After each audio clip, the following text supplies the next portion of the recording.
Hello everyone, this is Ayman Khurram and I hope you all are doing great and enjoying doing math with me. हम कर रहे हैं think new syllabus mathematics 8th addition book 1D1। ये है exercise 10A chapter name basic geometry. आज हम करेंगे question number 5। Question number 5 में वो कह रहे हैं given that AOB is a straight line. ये इम्पॉर्टेंट बात है, AOB एक स्ट्रेट लाइन है। हमने क्या करना है, find the value of the unknown in each of the following figures. उन्होंने हमें 4 पार्ट्स दिए हैं A B C D। हमें इन चारों पार्ट्स में जो अननोन है, जैसे इसमें A है, इसमें B है, इसमें C है और इसमें D की वैल्यू है, हमें अननोन की वैल्यू फाइंड आउट करनी है। सबसे पहले कॉन्सेप्ट को हम समझ लेते हैं ये क्वेश्चन सॉल्व करने से पहले। जैसे मैंने अपनी प्रीवियस वीडियो में भी बताया कि ये एक स्ट्रेट लाइन है, राइट। स्ट्रेट लाइन के ऊपर एंगल हमेशा कितना होता है, 180 का।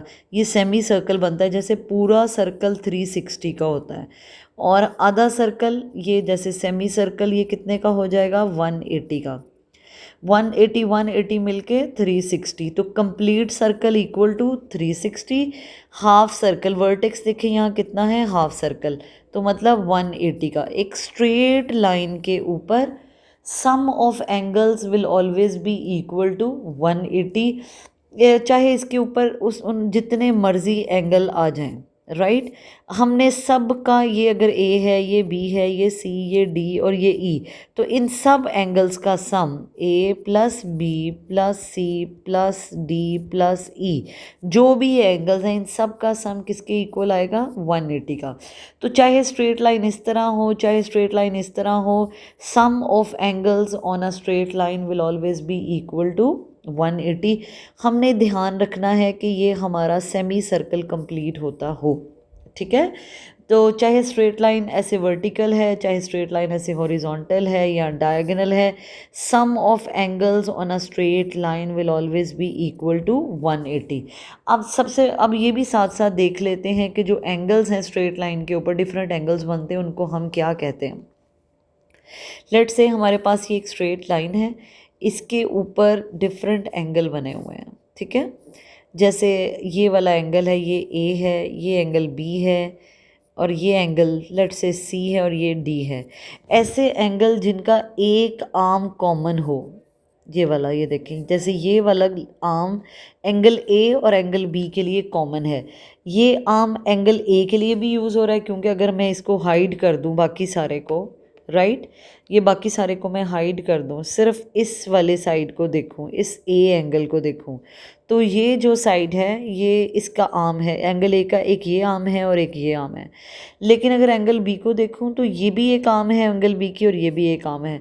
तो ऐसे एंगल्स जो एक आर्म शेयर कर रहे हों, उन एंगल्स को हम एडजेसेंट एंगल्स कहते हैं। क्या कहते हैं, adjacent angles. The angles which are sharing one arm, they are called adjacent angles। ये एक दूसरे के साथ जुड़े होते हैं, साथ साथ होते हैं। इसी तरह एंगल B और C adjacent angles हैं, नेबर्स कह लें आप। इसी तरह एंगल C और D क्या हैं, adjacent angles हैं। लेकिन एंगल A की अगर हम बात करें तो एंगल A का एंगल C के साथ कोई भी आर्म शेयर नहीं कर रहा। इसके ये दो आर्म्स हैं और उसके ये दो आर्म्स हैं, तो एंगल A एंगल C का एडजेसेंट नहीं है। एंगल A एंगल B का एडजेसेंट है, एंगल B एंगल C का एडजेसेंट है, एंगल C एंगल D का एडजेसेंट है। एडजेसेंट एंगल्स वो होते हैं जो एक आर्म शेयर कर रहे होते हैं, राइट। जो तो इसी तरह उन जितने भी एडजेसेंट एंगल्स हैं, अगर वो स्ट्रेट लाइन के ऊपर हैं तो the sum of all adjacent angles should be equal to 180।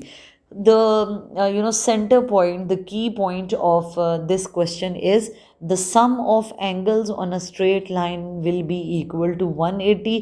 और हमने साथ देखना है कि हमारा सेमी सर्कल पूरा होता हो, कहीं कोई पॉइंट हम मिस ना कर दें। तो ए पार्ट से स्टार्ट करते हैं। ये देखें जी, ए पार्ट, यहाँ एक स्ट्रेट लाइन है AOB और इसके ऊपर जो भी एंगल्स हैं वो देखते हैं। यहाँ से यहाँ तक है एंगल A और एंगल A का एडजेसेंट है 33। तो ये एक सेमी सर्कल कंप्लीट कर रहे हैं। तो इसका मतलब है the sum of these two angles should be equal to 180। तो हम लिखेंगे A प्लस 33, ये देखें हम लिखेंगे a और 33 दोनों का सम शुड बी इक्वल टू 180। क्यों? क्योंकि ये angle on a straight line हमेशा जो है वो कितना आता है, 180 आता है। तो हमें वैल्यू फाइंड आउट करनी है a की। 33 इधर प्लस, जब मैं इसको उधर ले जाऊंगी तो ये उधर जाके माइनस, तो 180 माइनस 33। तो a की वैल्यू आ जाएगी 10 से 3 जाएँ तो 7, 7 से 3 जाए तो 4, 147। तो a की वैल्यू कितनी आ जाएगी, 147। यही हमने फाइंड आउट करना था क्योंकि हमने अननोन की वैल्यू निकालनी थी। Now come to the B part. B part में हम देखते हैं क्या हमारा सेमी सर्कल कंप्लीट हो रहा है। ये यहाँ से यहाँ तक b, फिर आता है 42 और फिर आता है 73। तो ये तीनों एंगल मिलके, क्योंकि ये स्ट्रेट लाइन के ऊपर हैं जैसा क्वेश्चन में मेंशन है, AOB is a straight line, तो AOB is a straight line and sum of angles on a straight line हमें पता है will always be equal to 180। तो हमें इसका मतलब है इन तीनों का सम will be equal to 180। तो हम लिखेंगे 42 और 73 है, हम लिखेंगे b प्लस 42 प्लस 73, इन तीनों का सम विल बी इक्वल टू 180। वजह क्या है इन तीनों के सम के 180 आने की? Because these three angles are on a straight line और sum of angles on a straight line will always be equal to 180। अब हमने b की वैल्यू फाइंड आउट करनी है, तो देखते हैं कैसे करनी। b विल बी b, इनको हम ऐड कर लेते हैं। 2 और 3 कितने होते हैं, 5, 7 और 4 11, 115 equal to 180। Now we need to find out the value of b। तो 115 इधर प्लस, अगर मैं इक्वल के उस साइड पे ले जाऊं तो इट विल बी माइनस। तो b की वैल्यू आ जाएगी 10 से 5 जाए तो 5, 7 से 1 जाए तो 6, 65। तो b की वैल्यू कितनी आ जाएगी, 65। इसका मतलब है ये एंगल होगा 65। 65 प्लस 42 प्लस 73, इन तीनों का सम किसके इक्वल आएगा, 180 का। इसी तरह ए पार्ट में हमारा आंसर आया था, ए की वैल्यू आई थी 147। 147 प्लस 33 ये भी किसके इक्वल जाएगा, 180 के। तो अब आते हैं अगले सी पार्ट की तरफ। तो सी पार्ट में उन्होंने हमें AOB तो एक स्ट्रेट लाइन है, यहाँ से यहाँ तक एंगल है 4C, यहाँ से यहाँ वाली लाइन तक एंगल है 80 और उसके बाद है अगेन C। हमने वैल्यू फाइंड आउट करनी है अननोन की। उन्होंने हमें एंगल नहीं कहा कि इसका फाइंड आउट करें, हमने अननोन की वैल्यू निकालनी है। तो we need to find out the value of C। अब हम इसे लिखेंगे, सी पार्ट में हम लिखेंगे कि 4C प्लस 80 और प्लस C करें तो वैल्यू आनी चाहिए 180। देखें दोबारा डायग्राम की तरफ, 4C 80 और 1C, 1C मतलब C ना, तो इनका सम शुड बी इक्वल टू 180। वही मैंने लिख दिया है। अब 4C 80 में तो ऐड नहीं होगा बिकॉज 80 हैज़ नो वेरिएबल, इसमें C वाला नंबर नहीं है। तो C वेरिएबल वाला नंबर ओनली C वाले वेरिएबल नंबर में ऐड होगा। 4C and 1C will become 5C और 80 इसी तरह साथ आ जाएगा इक्वल टू 180। 5C को इधर ही रहने देते हैं, 80 इधर प्लस उधर जाके minus. 5C will be equal to 100 और हमें वैल्यू फाइंड आउट करनी है C की। तो 5 इधर मल्टीप्लाई उधर जाके डिवाइड और हमारा आंसर आ जाएगा 20। तो C की वैल्यू कितनी आ जाएगी, 20। इसको मैं नीचे करती हूँ, तो C की वैल्यू आ जाएगी हमारे लिए 20। That's it, this is what we need to find out. अब हम करेंगे D पार्ट। तो D पार्ट को भी देख लेते हैं।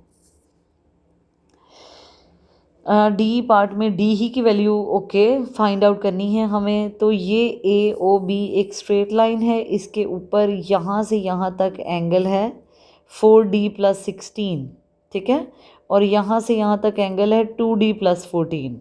तो इसका मतलब है इन दोनों का सम यानी 4D प्लस 16 और 2D प्लस 14 का सम शुड बी इक्वल टू 180। क्योंकि हमारा सेमी सर्कल कंप्लीट हो रहा है तो हम ये क्वेश्चन करते हैं।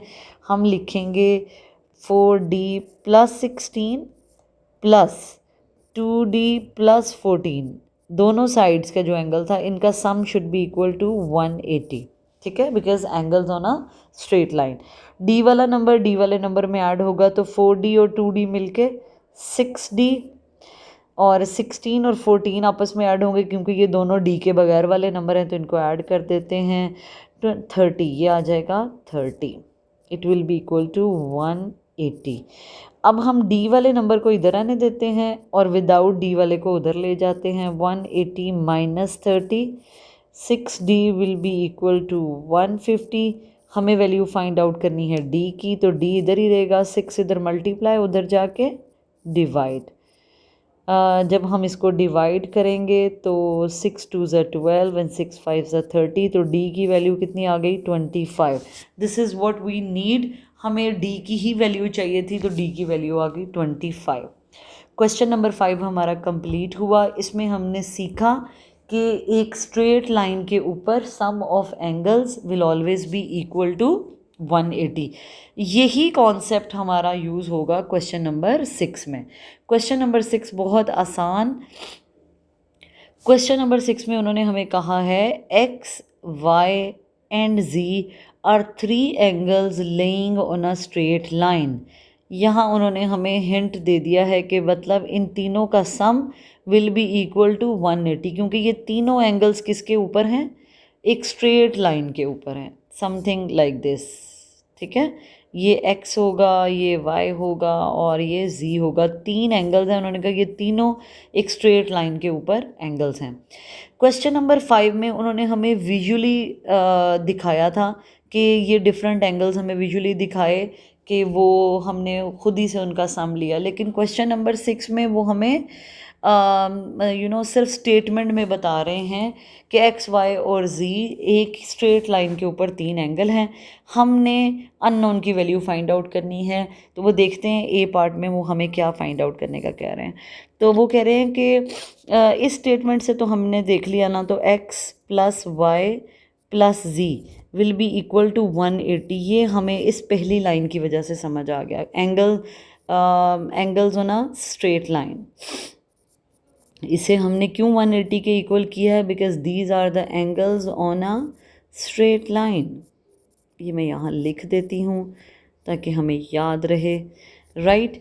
अब उसके बाद वो कह रहे हैं ए पार्ट में, वो कह रहे हैं if y is equal to 45, y की वैल्यू जहाँ भी आप y देखें वो y 45 and z is equal to 86, और z अगर 86 है, find the value of x। तो x उन्होंने नहीं दिया तो x को हम x ही लिखते हैं, y की जगह हम 45 लिखेंगे और z की जगह जैसे उन्होंने बताया है हम 86 लिखेंगे, and there sum should be equal to 180। हमें x की वैल्यू फाइंड आउट करनी है। वेरी इजी क्वेश्चन, x को x ही रहने देते हैं। इन दोनों को पहले ऐड करते हैं, 6 और 5 11, 1 और 1 कैरी, 8 और 4 12 और 113, 131 इक्वल टू 180। x यहीं रहने देते हैं, 131 इधर प्लस का, उधर जाके माइनस का, तो इट विल बी 131।